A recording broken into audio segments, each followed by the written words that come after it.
ruangan yang cantik ini ya untuk melaksanakan kegiatan kami selaku calon guru penggerak angkatan 9 Kota Batam. Pelaksanaan aksi nyata modul 1.4 diseminasi budaya positif.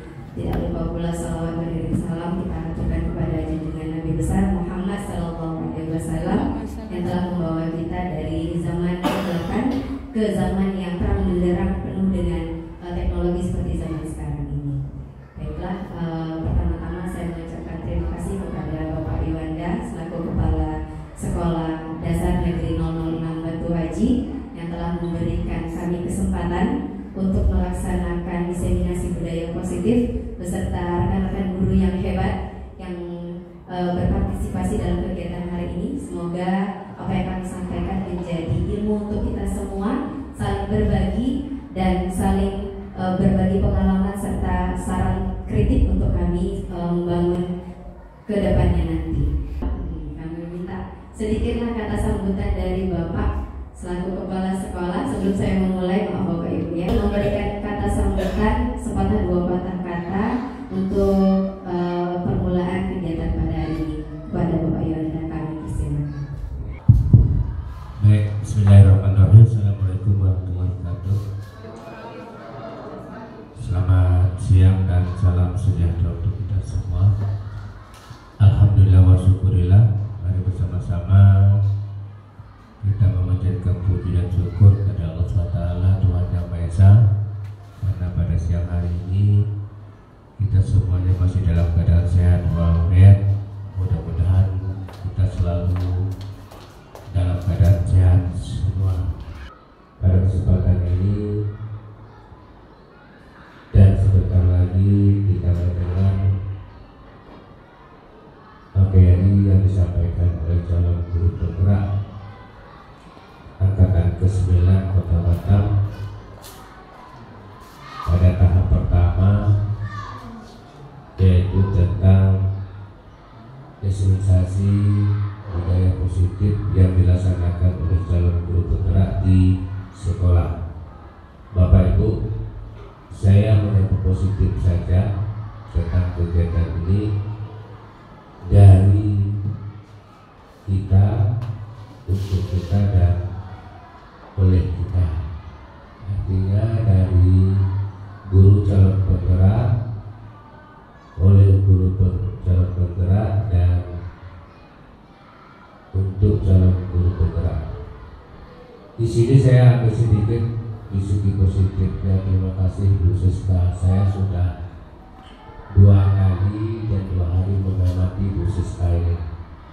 Ya, karena Bu Jamilah masuk siang, kemudian 2 hari saya mengamati Bu Siska. Mungkin beliau tidak sadar saya mengamati dari dalam. Datang pagi, alhamdulillah, taruh tas di kantor, alhamdulillah, menunggu di depan pintu gerbang kedatangan siswa. Nah, ini budaya yang positif yang harus menjadi ikon kita di sekolah. Mudah-mudahan setelah Bu Siska tadi pagi bertambah 1 orang lagi, Ibu Neti juga saya tengok tadi pagi seperti itu. Alhamdulillah tambah lagi. Harapan kita semua Bapak Ibu, sedikit demi sedikit kita ada perubahan yang bentuknya positif yang kita laksanakan di sekolah, terutama menjadi budaya kita yang ada di sekolah. Yang kedua menjadi ekor kita, budaya kita di sekolah, untuk menjadi cermin kita, cermin bagi wali murid dan orang tua yang datang sekolah. Mudah-mudahan ini menyusul Bapak Ibu, yang minimal 1 minggu itu 1 kali kita laksanakan hal seperti itu. Terima kasih Bu Siska dan kawan-kawan yang sudah melaksanakan kegiatan itu. Yang kedua, calon guru penggerak menyusul lagi nanti Bu Tina. Sudah siap Bu Tina tes? Belum. Nah, nanti menyusul lagi Bapak Ibu guru yang lain, Bu Nana, siapa nih? Pak Ramlan tadi. Nah ini bagi Bapak Ibu yang usianya energik, masih muda, ayo tingkatkan ilmu kita melalui CGP ini. Dan selamat kepada Bu Siska dan Bu Jamila dalam rangka mengikuti kegiatan ini. Mudah-mudahan ada yang lulus nanti dan ada yang menyusul untuk yang akan datang. Berarti Pak Ramlan, Pak Seno sama Bu Nana angkatan ke-11 ya. Kalau Bu Tina kan angkatan ke-10. Kalau lulus Ibu Tina ya, mudah-mudahan kita sama-sama berdoa untuk lulus. Oke, itu yang dapat saya sampaikan dalam kesempatan ini. Mudah-mudahan ada manfaatnya bagi kita yang mendengar penyampaian materi pada siang hari ini. Wabillahi taufiq. Assalamualaikum warahmatullahi wabarakatuh. Waalaikumsalam warahmatullahi wabarakatuh. Terima kasih kepada Pak Yuanda sudah memberikan kami semangat dan motivasi bagi kita semua. Semoga teman-teman yang lain akan menjadi calon guru penggerak juga seperti kami. Kita akan sama-sama menggerakkan sekolah kita menjadi yang lebih baik, karena kalau bukan kita siapa lagi ya. Baiklah, tidak berlama-lama waktu, saya ulangi kembali memperkenalkan diri Bapak Ibu ya. Waalaikumsalam. Baik, saya adalah Siska Wuryani Putri, calon guru penggerak angkatan ke-9, dengan pengajar praktiknya adalah Ibu Aryani Delawati, beserta fasilitator Ibu Indrawati Kusumawardani. Baiklah, akan langsung saya mulai materi pertama. Sebelumnya, saya akan memberikan pertanyaan dulu kepada Bapak Ibu sekalian. Ada 3 pertanyaan yang dapat Bapak Ibu semua baca. Yang pertama, apakah hukuman dapat mendisiplinkan anak? Yang kedua, memberikan hukuman dengan membaca buku atau membersihkan halaman sekolah dapat meningkatkan disiplin anak? Dan yang ketiga, apakah dengan memberi penghargaan dapat meningkatkan motivasi belajar anak? Nah, dari ketiga pertanyaan ini saya harapkan Bapak Ibu dapat memberikan jawaban dan pendapatnya pada stigma yang sudah kami bagikan sebelumnya.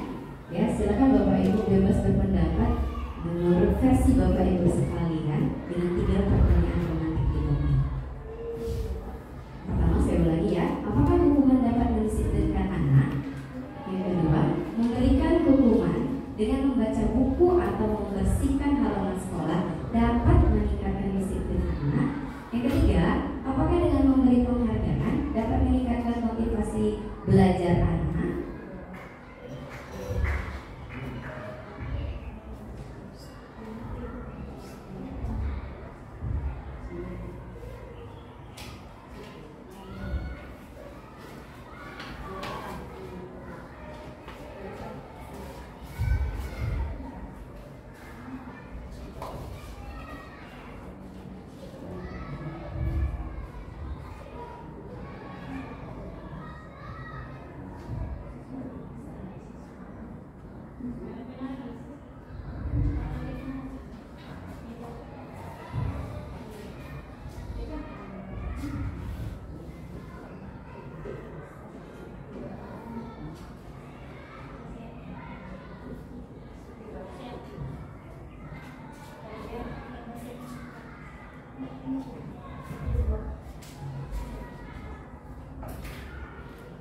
Bagaimana Bapak Ibu?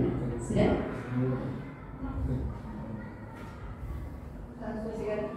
Iya.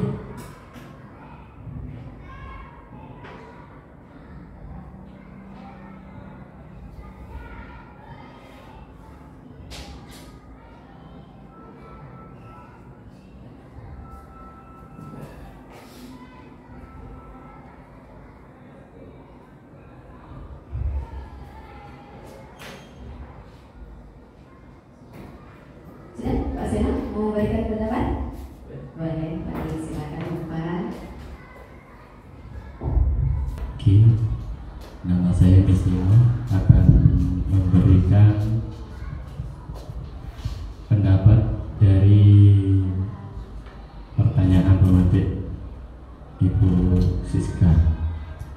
satu, hukuman dapat mendisiplinkan anak.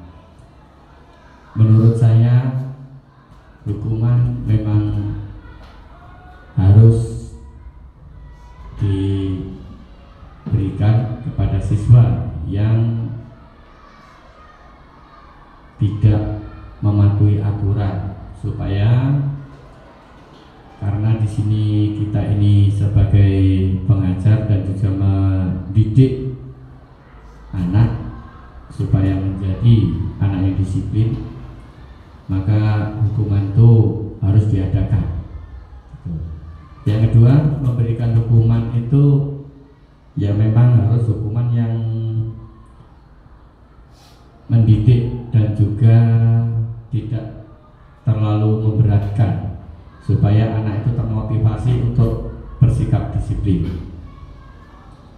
Dan untuk penghargaan sangat perlu diberikan supaya anak itu merasa diperhatikan, jadi tingkat emosionalnya untuk semangat belajar itu bisa bertambah dengan kedekatan kita memberi penghargaan dan motivasi kepada anak. Itu aja mungkin dari saya. Terima kasih. Assalamualaikum warahmatullahi wabarakatuh. Waalaikumsalam warahmatullahi wabarakatuh. Terima kasih Pak Seno pendapat. Baik, kita satu dulu ya. Dari pertanyaan pertama Pak Seno menjawab hukuman itu perlu untuk mendisiplinkan anak. Bagaimana dengan Bapak Ibu guru yang lain? Apakah sependapat atau punya pendapat yang lain? Bagaimana? Oh ya, Bapak mau memberi pendapat.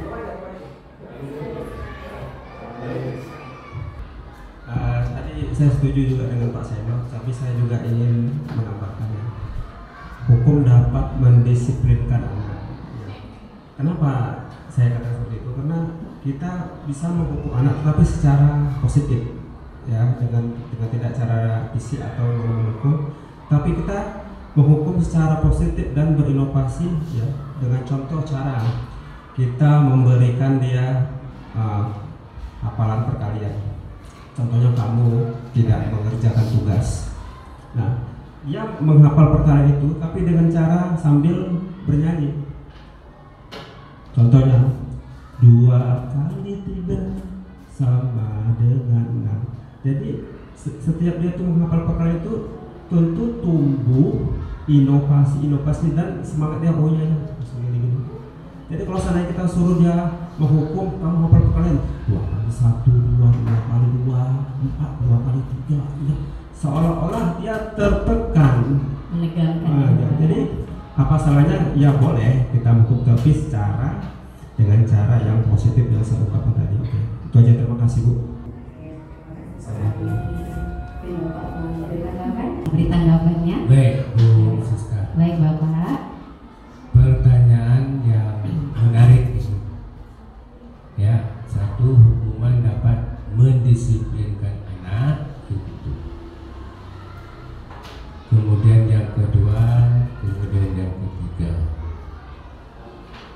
Berarti yang nomor 1, nomor 2 ini jawabannya sama. Nah, ini Bapak Ibu, kita selaku pendidik, guru harus tahu aturan, harus paham kondisi, harus paham keadaan anak. Nah, baik di dalam lingkungan sekolah maupun di lingkungan rumah tangga maupun di lingkungan masyarakat. Ini kalau menurut saya nih, tapi tidak apa-apa kalau kita saling sharing, tukar pendapat. Nomor 1, nomor 2 itu tidak boleh. Tidak boleh.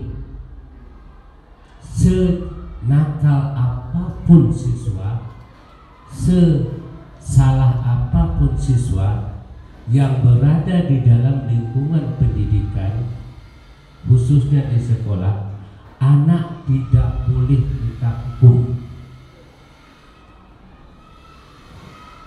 Apalagi kita bentak, apalagi kita marah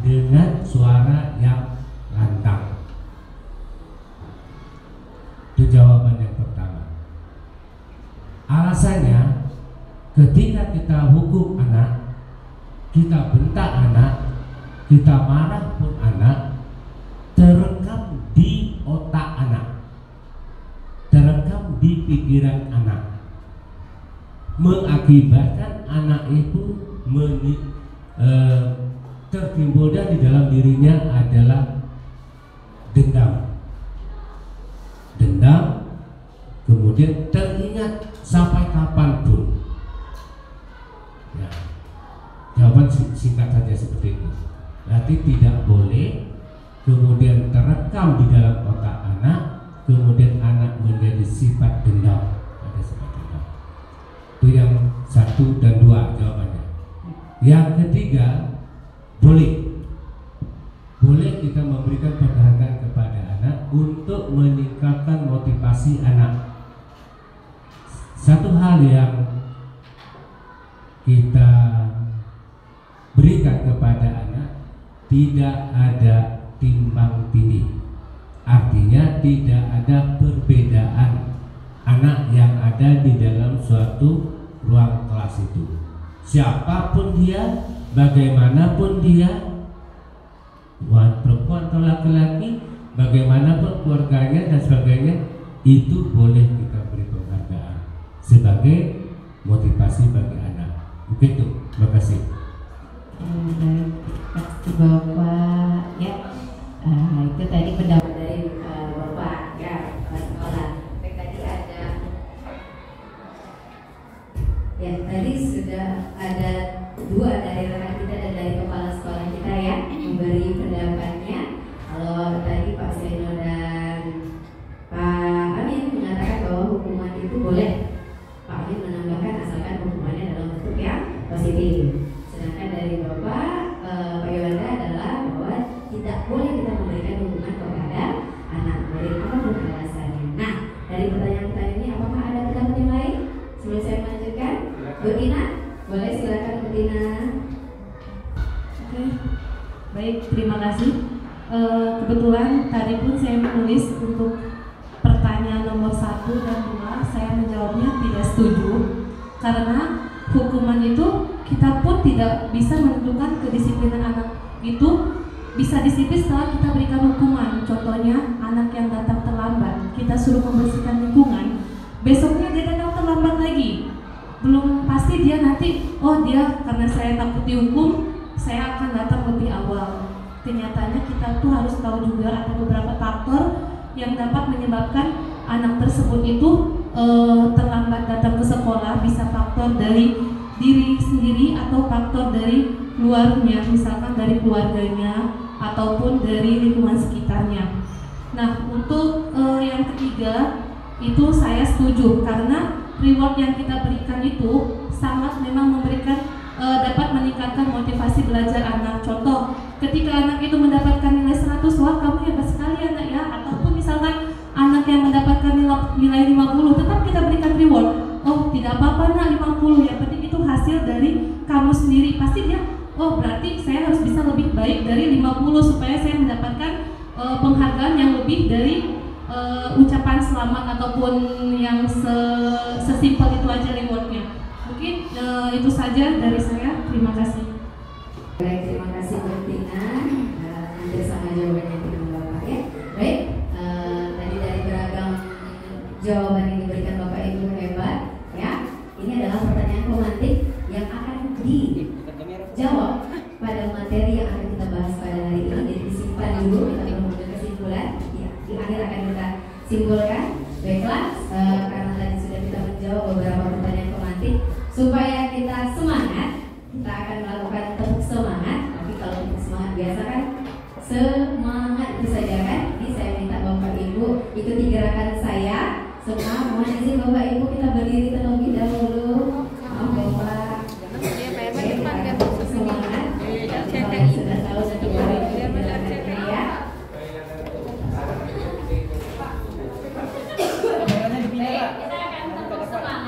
Pertama kita akan ke arah sana terlebih dahulu, ke arah tangan kanan Bapak Ibu semua ya. Oke, kita semuanya tangan di depan. Nanti kata-katanya adalah pak dung dung dang dang dang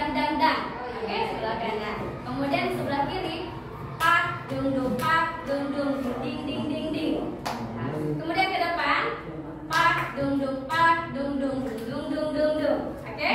Lalu dam dam dam dam, ding ding ding ding ding, dung dung dung dung dung. Sip, aha aha, sip, aha aha. Semangat. Boleh? Boleh. Kita coba ya Bapak Ibu ya. Kanan dulu ya. 3, 4. Tepuk semangat. Dung dung dung dung. Ding ding ding ding. Dung dung dung dung. Ding ding ding ding. Dung dung dung dung dung dung dung. Dam dam dam dam dam. Ding ding ding ding ding. Dung dung dung dung dung. Sip, ah, sip, ah, semangat.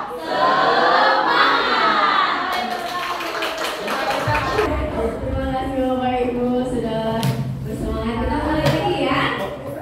Baik. Nah, seperti kita ketahui tujuan pendidikan menurut Ki Hajar Dewantara. Kenal dengan Ki Hajar Dewantara? Tidak kenal? Siapa Ki Hajar Dewantara Bapak Ibu?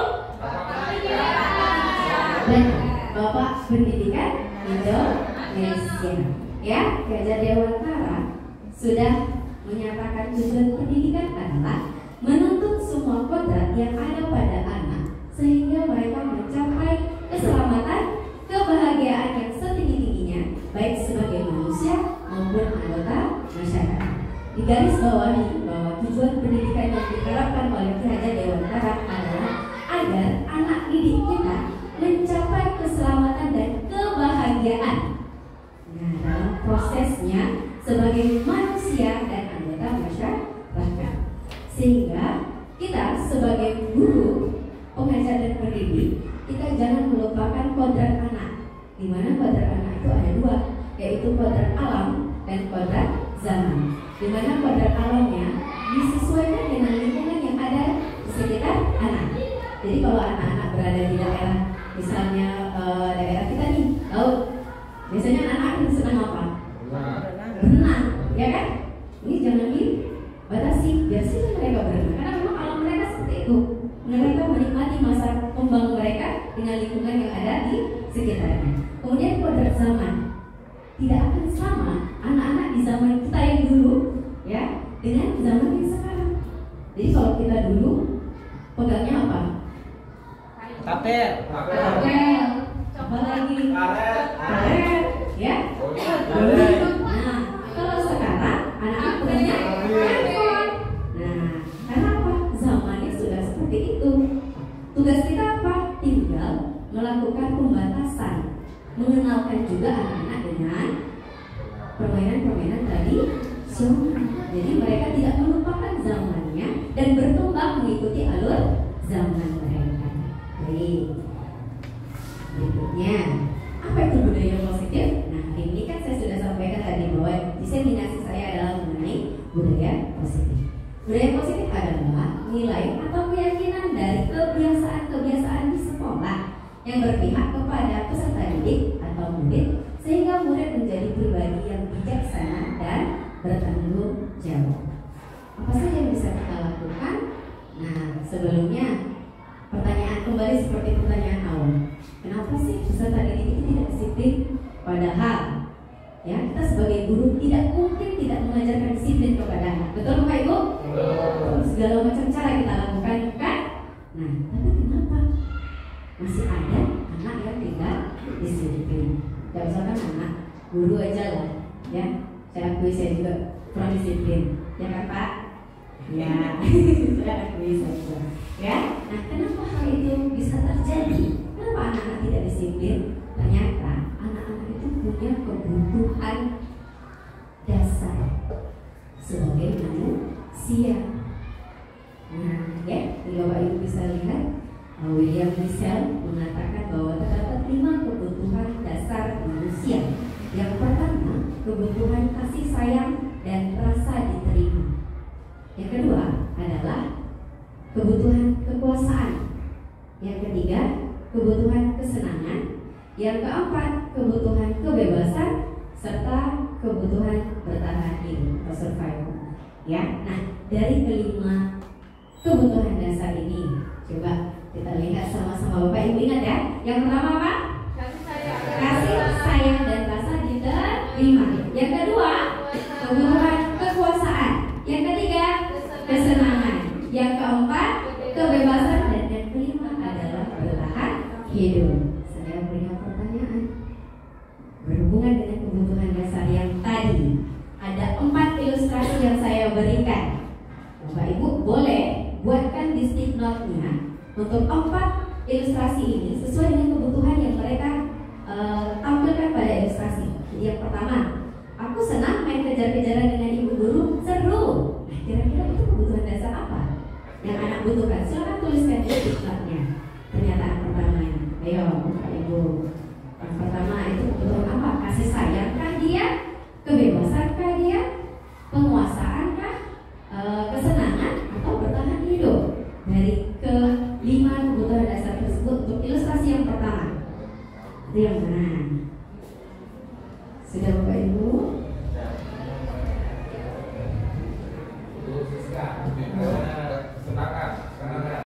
Kebutuhan hidupnya yang pertama bertahan hidup, yang kedua kesenangan, yang ketiga kasih sayang, yang keempat kebebasan,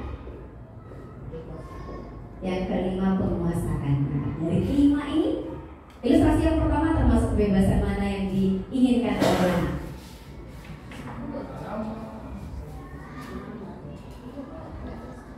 Sudah Bapak Ibu?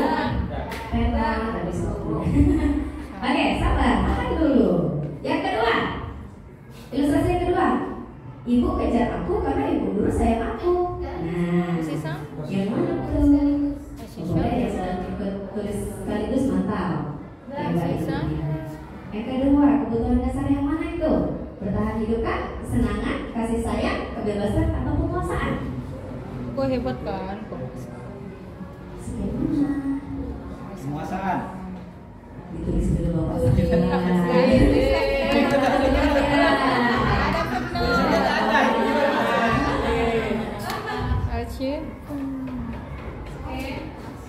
Sudah? Yang ketiga, ilustrasi yang ketiga, aku hebat kan? Bisa bikin ibu guru kejar aku. Nah, itu yang kebutuhan dasar yang ingin dipenuhi oleh anak. Aku bosan belajar bareng terus dalam kelas. Pertanian jadi kayak apa? Siapa? Itu senang itu kesenangan. Sudah? Nomor 2 kasih sayang. Sudah Bapak Ibu? Satu Oke, kesenangan. kita lanjutkan keempat yang terakhir. Aku bosan belajar mewarnai terus di dalam Satu kelas. kenangan kan. Itu Dua yang ibu kejar namanya aku itu Kebebasan. ingin dibenci oleh Kebebasan sayang kami yang di kasih bawah. enggak yang di bawah. Yang nomor 2 itu kasih Ini sayang. ujian dilarang menyontek, oke? Kita tunjukkan bahwa guru tidak menyontek, dengan cuma mengingatkan saja. Ya, Ya, siswa ini hebat boleh. kan? Tidak boleh. Sudah Bapak Ibu? Sudah. Baik, simpan jawabannya masing-masing. Saya akan minta pendapatnya satu-satu. Siapa yang mau menjawab? Oke Pak, Maino, silakan. Baiklah, assalamualaikum warahmatullahi wabarakatuh. Waalaikumsalam warahmatullahi wabarakatuh. Terima kasih Bu Siska, Ya. saudara pembimbing. Itu yang dijawab 1 atau 4? Ilustrasi 1 dulu Bapak. Kita berbagi Bapak. Kalau saya tuh, kalau ilustrasi 1 itu kesenangan. Kesenangan. Alasannya Bapak? Alasan saya main kejar-kejaran sama guru itu menyenangkan. Menyenangkan bagi Anda ya Pak. Oke, alasan yang sederhana cukup. Terima kasih Bapak Ibu, tepuk tangan dulu untuk Pak Mainar. Oke, baik. Kita lihat jawabannya kedua. Siapa yang mau jawab? Oke, silakan Bu Fitri. Ibu kejar aku karena ibu guru sayang aku. Nah, itu masuk kebutuhan dasar yang mana? Terima kasih Bu Siska. Saya mau jawab nomor 2. Baik. Mungkin boleh berdiri Bu Fitri, silakan ya. Biar nampak. Kan mau masuk video nih. Ibu kejar aku karena ibu guru sayang aku. Itu termasuk ke kasih sayang. Kasih Karena sayang. anak itu ingin diperhatikan. Baik, jawabannya yang bagus. Sama-sama. Beri tepuk tangan dulu untuk Bu Fitri. Baik, ilustrasi yang ketiga. Siapa yang mau jawab? Oke, Betina silakan. Yang ketiga, aku hebat kan, bisa bikin Bu Guru kejar aku. Nah, ini kebutuhan dasar apa nih menurut Bu Tina? Kalau baik, terima kasih Bu Siska. Kalau menurut saya, aku hebat kan, bisa bikin Ibu Guru kejar aku itu masuk ke dalam kekuasaan. Penguasaan ya Bu. Penguasaan. Alasannya? Ya karena kan dia merasa bangga. Guru itu bisa mengejar dia. Oke, dia bangga ya karena Bu Guru mengejar dia. Baik, tepuk tangan dulu untuk Bu Tina. Untuk pertanyaan terakhir, oke Bu Yuni.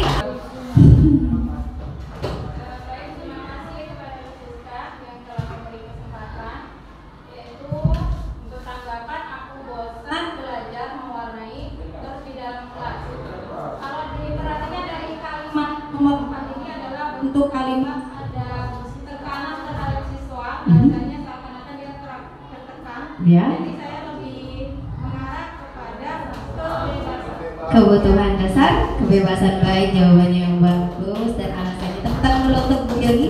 Sekali lagi kita tepuk tangan untuk kita semua Bapak Ibu guru yang hebat. Baik, jawabannya sudah tersimpan semua. Kita lihat jawabannya, apakah benar? Nah, ini dia.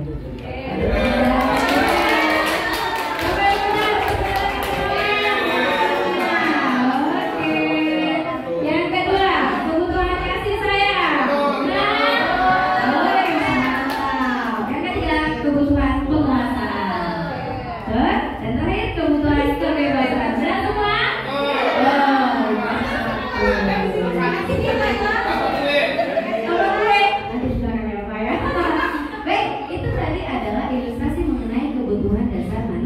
Iya, Bapak Ibu sudah cukup baik ya memahami kebutuhan dasar karena ini adalah juga kebutuhan kita sebagai manusia, betul? Nah, kita akan bahas satu persatu. Kebutuhan kasih sayang. Di mana kebutuhan kasih sayang adalah kebutuhan dan rasa yang diterima atau love belonging termasuk ke dalam kebutuhan psikologis. Ini tidak bisa kita abaikan, ya.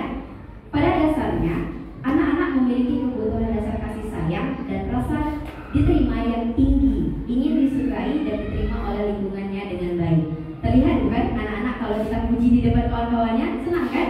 Ya. Nah, apalagi kita rangkul, kita peluk, mereka akan merasa bahagia sekali. Wah, Ma, tadi aku disayang sama Ibu Guru, ya kan? Mereka akan menceritakan itu karena itu adalah kebutuhan kasih sayang mereka yang sangat mereka butuhkan. Dan saya yakin semua Bapak Ibu sudah melakukannya di kelas, betul kan? Oke, kita lanjut. Yang kedua adalah kebutuhan kekuasaan. Nah, adalah penguasaan atau power ini merupakan kebutuhan pengakuan atas kemampuan yang berhubungan dengan kekuatan untuk mencapai sesuatu, menjadi kompeten, menjadi terampil, diakui atas prestasi dan keterampilan yang dimiliki, dapat membuat pencapaian dihormati dan didengarkan. Nah, ini adalah salah satu kebutuhan juga yang mungkin kadang kita lupakan. Anak-anak ini ketika melakukan sesuatu tindakan yang kecil saja di kelas, jangan lupa kita berikan dia apresiasi. Sebut namanya di depan, minimal kalau dia membenarkan meja saja. Ini salah nih, bergeser sedikit, dorong supaya jadi lebih rapi. Sebut namanya, misalnya di Seno baik sekali, rasanya tolong, ya, Seno baik sekali sudah membantu ibu merapikan kelas. Apa yang akan dia rasakan? Ibu aku ada. Nah, sebenarnya itu yang terjadi, anaknya akan semakin lebih rajin, akan semakin menonjolkan dirinya di kelas, karena dia merasa dihargai, dianggap ada, dihormati dan didengarkan. Nah, itu adalah satu kebutuhan kekuasaan. Yang ketiga adalah kebutuhan kesenangan. Anak-anak usia sekolah dasar, ya tidak bisa kita pungkiri, mereka membutuhkan permainan, betul? Belajar pun mereka akan bermain, jadi tidak boleh kita marah sebenarnya. Mereka bermain sedikit ya karena memang itu kebutuhan sebagai rasa pewujudan kesenangan. Bermain juga merupakan keterampilan hidup. Mereka bersosialisasi dengan teman-temannya. Ya, anak-anak yang memiliki dengan kebutuhan dasar kesenangan yang tinggi biasanya ingin menikmati apa saja yang mereka lakukan. di luar batas, ya. Anak bermainnya terlalu heboh nih di kelas sampai mengganggu teman yang lain. Nah, itu yang akan kita benahi sebagai guru di kelas. Dengan bermain, sekarang nih udah banyak nih saya lihat ya Bapak Ibu melakukan ice breaking. Itu juga termasuk salah satu pengembalian dengan cara yang menyenangkan supaya anak menjadi lebih konsentrasi. Bahkan ada Bapak Ibu nih, saya sering dengar di kelas juga memperlakukan anak bermain dengan bernyanyi. Ya, anak-anak jadi belajar dengan cara menyenangkan. Motivasinya adalah mereka akan senang datang ke sekolah. Oh, ibu ini nanti besok nyanyi lagi nih. Besok kita main lagi. Jadi mereka tidak hanya menjadikan sekolah sebagai tempat belajar, tapi juga tempat pemenuhan kebutuhan kesenangan mereka. Baik, yang keempat adalah kebutuhan kebebasan. Ya, di kurikulum kita sekarang, apalagi kurikulum Merdeka, kita sudah difasilitasi untuk membiarkan anak belajar di luar. Ya, mereka merdeka belajar di luar dengan melakukan hal-hal yang mereka senangi, mencoba hal-hal yang baru dengan bimbingan kita. Ya, jadi sesekali bawa anak keluar kelas, bawa mereka menikmati lingkungan. Ya, tidak melulu kita bawa mereka berpindah kelas, mungkin ada sanggar. Iya, duduk belakang jadi ini. Ya, ada sanggar, duduk di sanggar di sana. Kalau di lapangan aku kira-kira juga anak-anak matahari ya Bapak Ibu ya. Atau di depan koridor kita sudah ada atap nih, bisa belajar di depan sini. Atau minimal berkeliling sekolah saja sebentar, lalu masuk lagi ke kelas juga boleh. Asalkan mereka merasakan kebebasan dalam belajar. Atau minimal mereka nih belajar. Bu, saya maunya duduk di lantai, udah silakan, biar aja. Bu, saya maunya di depan kelas, udah silakan. Asal tetap menjalankan pembelajaran dengan baik. Jadi kurangi sedikit melarang-larang. Jadi saya juga belajar juga sekarang mengurangi kata-kata larangan. Nggak boleh nanti ribut. Gak usah nanti berserak. Saya sudah mulai mengurangi, ya. Saya mulai belajar karena dengan adanya pendidikan guru penggerak ini mengubah paradigma saya dari pendidik yang kolot menjadi pendidik yang lebih baik. Kemudian nanti Bapak Ibu sama-sama kita belajar ya Pak Ibu ya. Oke, kemudian yang kelima, kebutuhan bertahan hidup merupakan kebutuhan yang bersifat fisiologis untuk bertahan hidup, misalnya kesehatan, rumah, dan makanan. Contoh kasusnya sudah ada. Ini ketika anak yang selalu saja minta bekal temannya, ya nanti temannya ngadu kan, Bu, dia ngambil makanan saya terus, dia ngambil jajan saya terus. Mungkin anak tersebut tidak dibekali dari rumah, sedangkan dia lapar. Kalau dia tidak seperti itu, anaknya akan sakit, ya kan? Jadi supaya memenuhi kebutuhan dia bertahan hidup, dia melakukan hal tersebut. Tugas kita adalah mencari tahu kenapa kamu sampai seperti itu. Ya, jangan langsung marah-marah. Kamu ambil bekal orang ini. Nah, itu tidak bisa. Kita cari tahu dulu. Mungkin ada beberapa faktor yang menyebabkan dia harus seperti itu. Salah satunya adalah kebutuhan bertahan hidup. Nah, kalau tadi kita lihat dari faktor anaknya memiliki 5 kebutuhan dasar. Nah, di sini kita kembali ke guru pula sekarang. Ini adalah 5 posisi kontrol yang semuanya mungkin pernah dialami oleh guru-guru. Ini berdasarkan 5 posisi kontrol Dian bisa ya. Yang pertama yaitu sebagai posisi penghukum.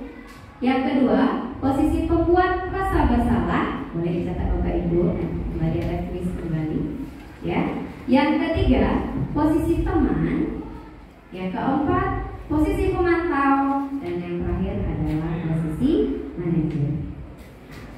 Sebelum kita lanjutkan, saya mau tanya terlebih dahulu kepada Bapak Ibu, mana nih posisi kontrol yang sudah Bapak Ibu terapkan di kelas? Yang paling sering? Yang mana? Teman. Jujur saja dulu. Yang mana Bapak Ibu? Penghukum, pembuat rasa bersalah, teman, pemantau, atau manajer? Teman. Pemantau. Teman. Pemantau. Manajer. Penghukum nggak ada?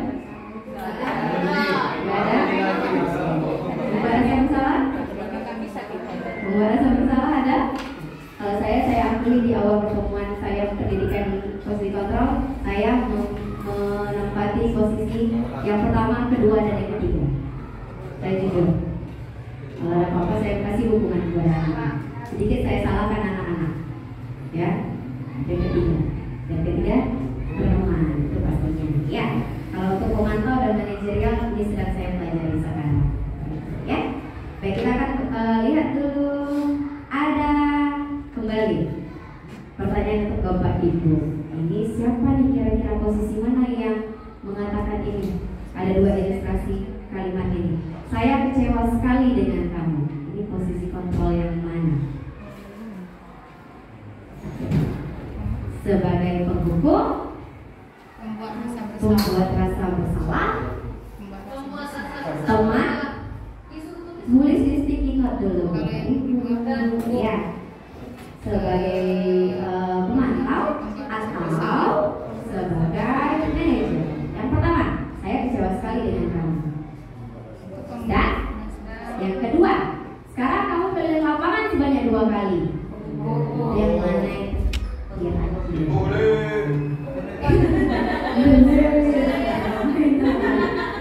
Terima kasih Bapak yang sudah mengingatkan.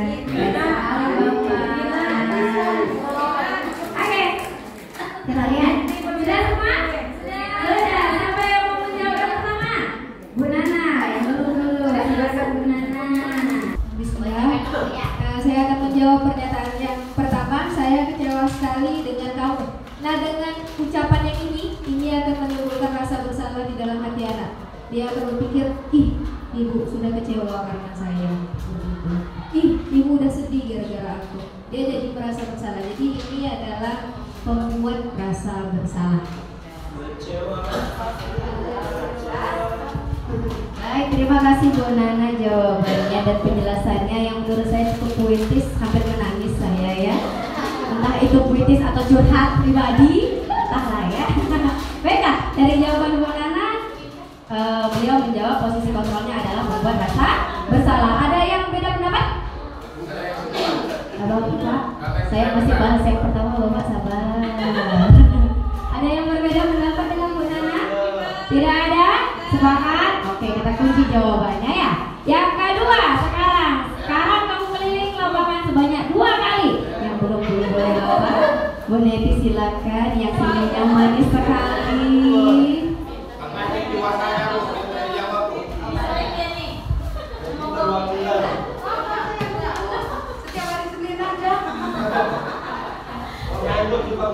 Terima kasih Bu Siska atas kesempatan yang diberikan kepada saya untuk megang mic ini.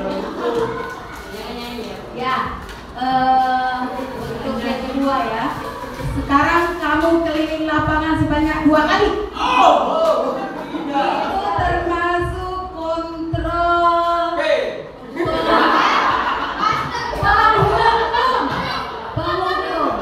Kadang-kadang saya juga melaksanakan itu di hari Senin. Siapa yang telat?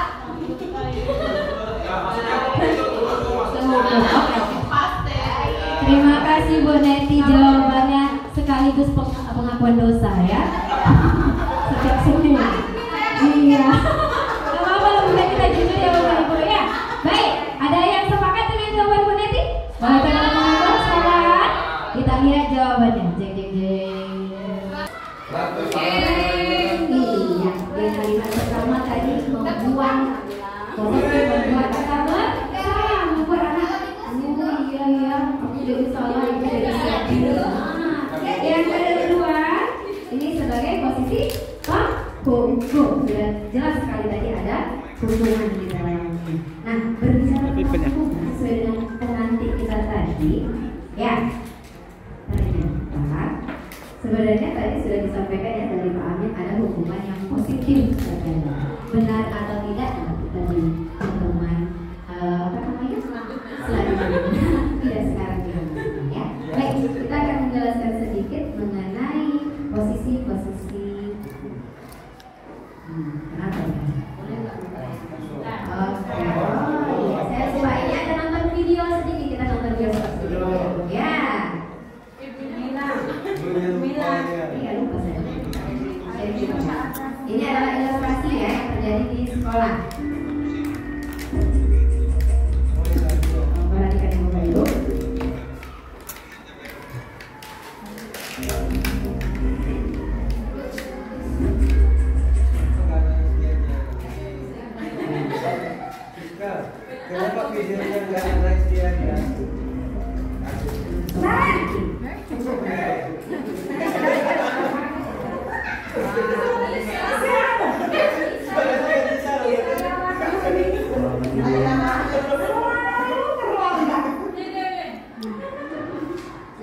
Sariannya itu aja. Kamu deh, pasti terlambat. Maaf Bu, saya. Apa? Apa coba? Alasan kamu apa lagi? Itu dari mana suaranya? Malas sekali ya kamu jadi anak. Saya. Dasar pemalas. Yang kapok-kapok sih kamu. Sudah berapa kali terlambat? Sana, kamu keliling lapangan basket 2 kali.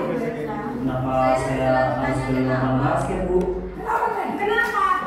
Kamu anak ibu. Berani-beraninya jawab. Sudah terlambat, masih berani jawab enggak? Skap. 5 kali. Alam, keliling lapangan basket 5 kali sekalian. Biar kapok. Cepat. Basket. Oke, baik. Itu adalah video ilustrasi mengenai posisi penghukum. Nah, biasanya para pelaku posisi penghukum ini dia berbicara dengan nada yang lantang, yang keras, ya. Biasanya akan bercakap pinggang, menunjuk-nunjuk hati anak murid, ya betul, ya, sehingga membentak, menyindir, sehingga anak akan lama-lama menjadi anak yang memiliki rasa dendam. Biasanya posisi penghukum ini membuat hukuman melalui kata-kata bahkan fisik. Bagi contoh ilustrasi tadi dia menggunakan fisik untuk lari keliling lapangan. Sudah terlihat ya Bapak Ibu tadi yang mirip dengan model makan tadi, ya. Marah-marah. Saya contohkan bagaimana? Oke, jadi kemungkinan besar selain dia menjadi anak yang pendendam, anak juga akan tidak menyukai gurunya, ya, dan tidak menyukai mata pelajaran yang diampu oleh guru tersebut. Adalah dampak dari posisi kontrol sebagai penghukum. Kita lanjut yang kedua. Terus, sekarang ibu harus tulis apa yang di buku absen? Ini kamu sudah sering terlambat loh. Ibu harus apa coba? Maaf Bu, maaf sekali. Ya sudah, lain kali jangan bikin ibu susah lagi ya nak ya. Ibu tidak akan kuat lagi kalau kamu begini terus. Bisa jantungan kalau ibu tegur bapak kepala sekolah. Sana cepat kelas. Maaf ya Bu, maaf sekali. Oke, sudah dilihat videonya ya, bahwa kita lihat ada beberapa kalimat yang disampaikan oleh ibu gurunya. Kira-kira apa? Ada ingat nggak? Yang ditekankan? Jantungan. Nanti ibu disalahkan lagi oleh kepala sekolah. Kemudian yang kedua, ibu bisa jantungan. Ibu nggak akan kuat, Mak. Biarkan rindu saja. Ya, baik. Untuk posisi merasa bersalah, biasanya suara yang digunakan adalah suara yang lembut, tapi kata-katanya yang membuat murid merasa bersalah. Ini memang lembut sekali, guys, tapi ada bahasa-bahasa nyelekit, ya, menyalahkan muridnya. Kemudian guru menyatakan kekesalannya melalui ekspresi yang membuat seolah-olah guru itu menderita. Betul? Oke. Apa dampaknya kepada anak? Anak akan merasa gagal karena dia membuat kesalahan. Kemudian apa lagi? Anak akan rendah diri dan cenderung menjauhkan diri dari lingkungan. Itu adalah dampak-dampaknya. Baik, kita lanjutkan. Video yang berikutnya adalah sebagai posisi teman.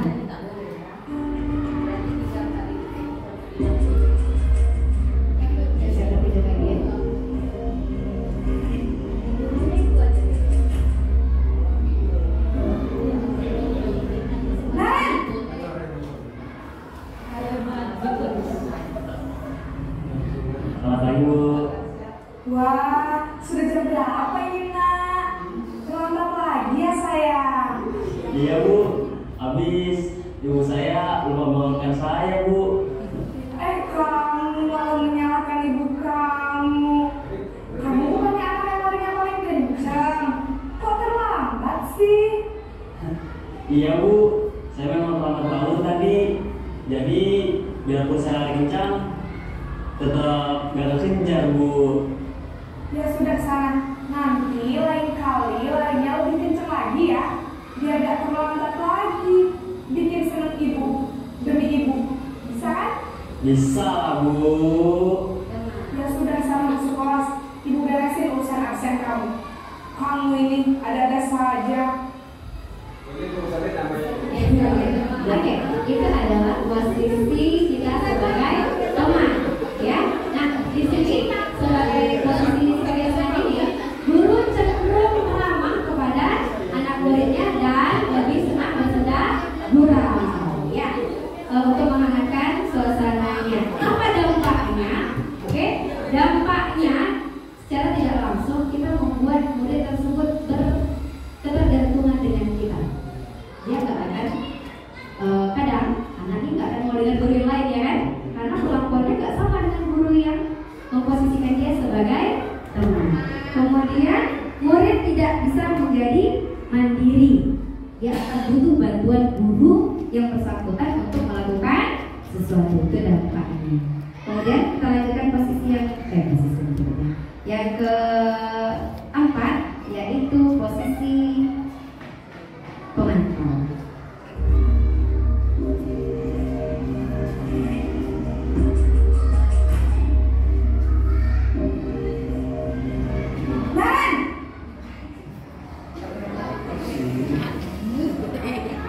Selamat pagi Bu. Naren, apa peraturan sekolah kita tentang jam berapa kita harus masuk sekolah, nak? Kita harus di sekolah jam 7 Bu. Iya betul, sekarang sudah jam 7.20. Naren sudah tahu konsekuensinya jika terlambat hadir. Paham Bu. Saya harus tinggal kelas pas jam istirahat selama 20 menit. Iya benar, konsekuensinya demikian. Jadi nanti jam 9.30 pas istirahat, kamu harus tinggal di kelas, kerjakan tugas tambahan untuk ketertinggalan kamu, ya? Baik Bu. Posisi pemantau. Nah, di mana posisi pemantau ini suara yang digunakannya adalah suara yang datar, tidak emosional dan tidak nampak sedang bersenda gurau, sehingga akan menciptakan identitas yang positif dari anak. Karena tadi sudah terlihat ditanyanya adalah keyakinan kelasnya, keyakinan sekolah, betul? Jadi dia mengingatkan kembali keyakinan kelas yang sudah dibuat, ya, sehingga berdampak positif kepada anak. Yang dampaknya adalah murid akan mampu menerima konsekuensi dari apa yang sudah diperbuatnya, ya, sehingga lebih memaknai kebajikan yang ada pada dirinya dan orang lain. Kita lanjut yang kelima, posisi sebagai manajer.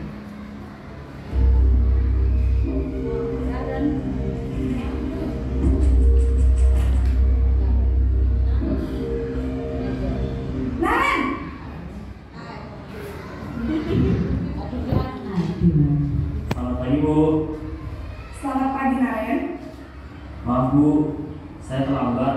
Iya, sekolah masuknya jam 7, sekarang sudah jam 7.20.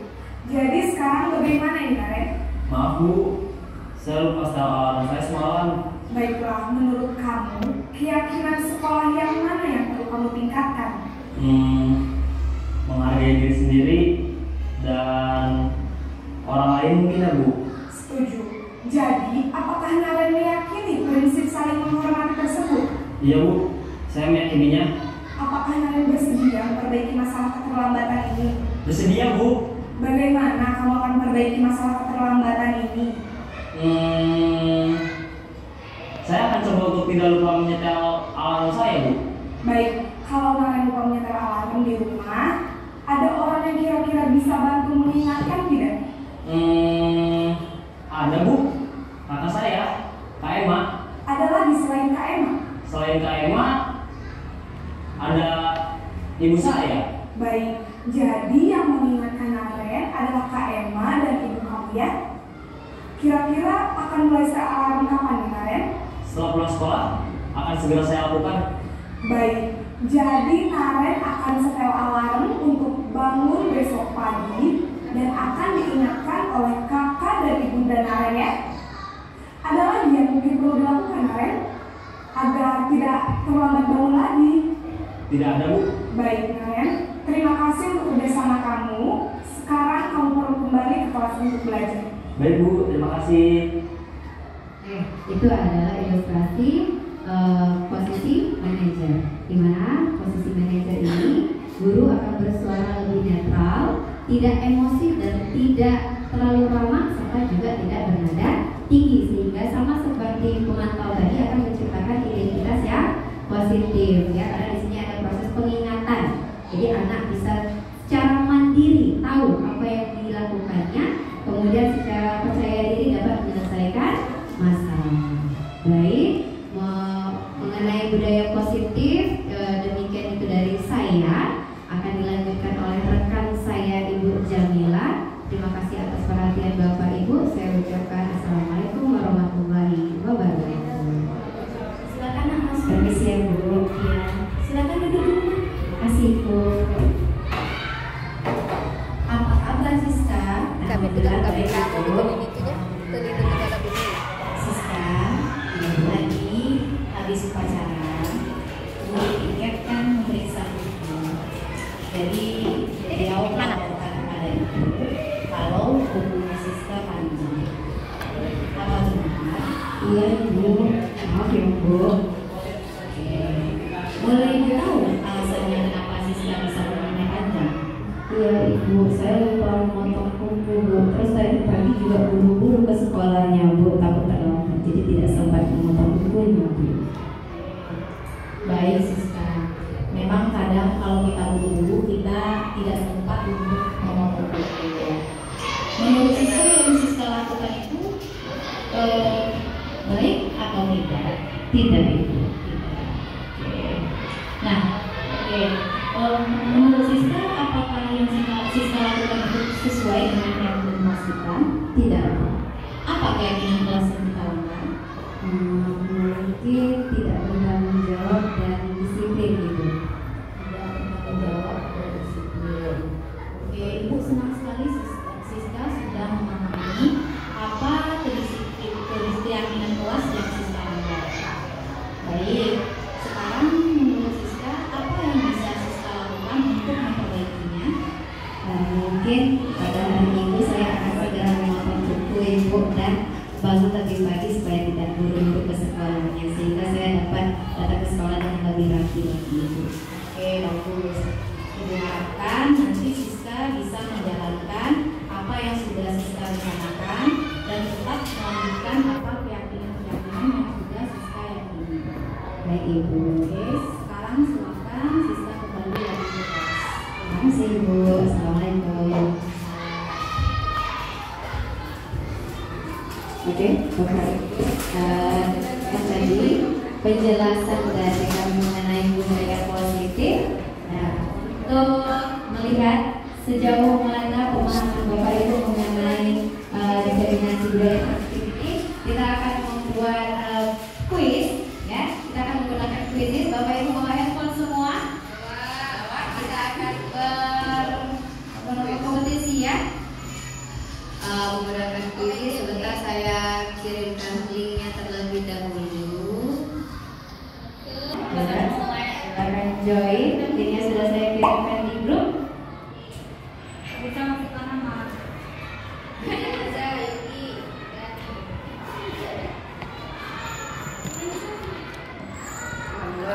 Bukan kalender.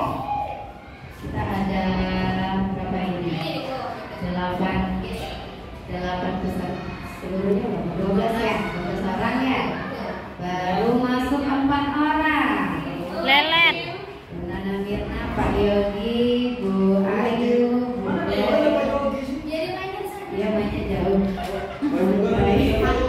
Ya. Oke, kita mulai saja ya. Nah, mulai. Kita mulai. Mulai aja. Dari sana mulai. Lanjut.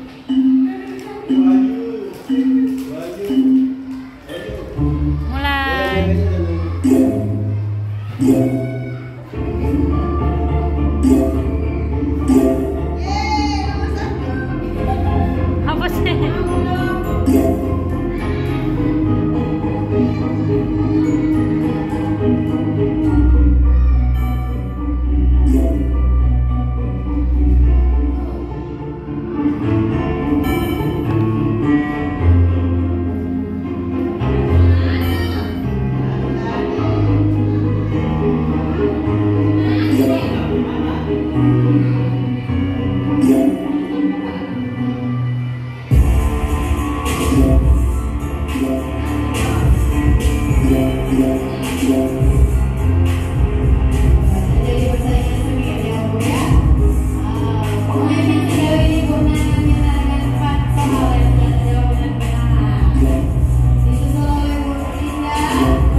Baik Bapak Ibu, terima kasih yang sudah berpartisipasi bersama